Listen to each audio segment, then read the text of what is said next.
So this, as you know, is a 6-part series, a public education series. And the aim is to get people talking about mental health and mental health problems, mental health challenges, and to address stigma, which I think we would all agree is probably one of the worst things about any kind of illness, but especially about mental illness. I come to this conversation, I just heard someone say a long history of dealing with mental illness, and I come here both with a professional background and a personal background. And the professional side is I'm a television producer. And for years I've done interviews with people and about all parts of their lives, including their mental health or their mental well-being. And the other side is that I have a very personal side. And that is that in my early years, for my whole life, the person who I turned to as the person who would help me be solid, the person who would reassure me that the world is a safe place. My mother suffered from clinical depression. And at times it was very debilitating, and she disappeared. Any of you who know about depression know that. But that wasn't all that she was. She was also a fabulous musician. She was an avid reader. She was a good listener. And in some ways, I think that her tender heart or her vulnerability helped me become more empathetic and more curious about the world. And in many ways, when she was well, she was still, and she really saw me, and she really loved me. But I don't usually talk about my mom, and especially the fact that at the age of 49, she, Cecilia Ann, died by suicide. And I don't usually talk about her, and it's not because I'm ashamed of her or anything about that, or I'm embarrassed about her, but it's because when I do talk about her, and I mention that she died by suicide, I notice something. I notice that people get a certain look in their eyes, and they say something that tells me that suddenly they think they knew my mother, that they knew everything they needed to know about my mother. Oh, she died by suicide.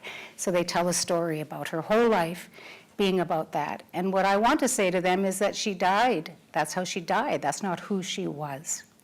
And so the fact that I chose to tell all of you this here tonight is because I know that if you're here, that you understand and you get it, and I feel safe and I trust you.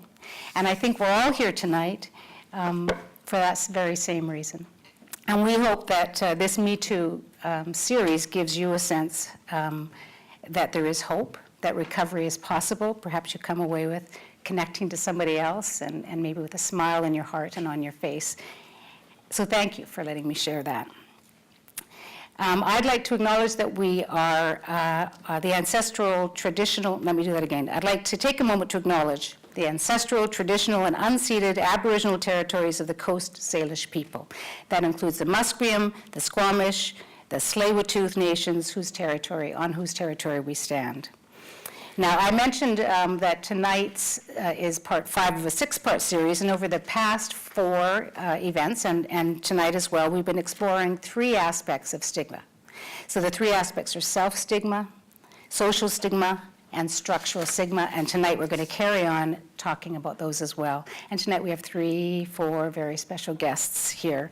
We have Victoria Maxwell, Dr. Stephen Barnes, Dr. Erin Mihalik, and Dr. Barbara Harris. And they're all individuals who are spending their time creating pathways for people to live beyond mental illness and to develop meaningful lives, or to go back to meaningful lives.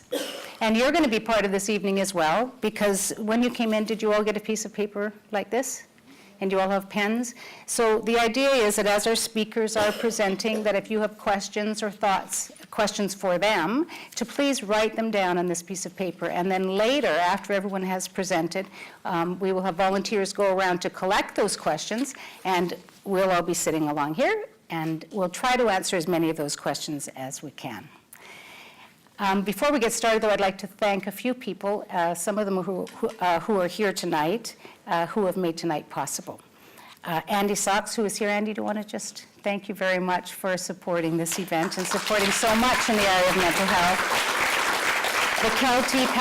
The Kelty Patrick Dennehy Foundation, and as well as Vancouver Coastal Health. And we're grateful for their vision, their passion, their commitment to eliminate stigma and associated with mental illness. So thank you again for that.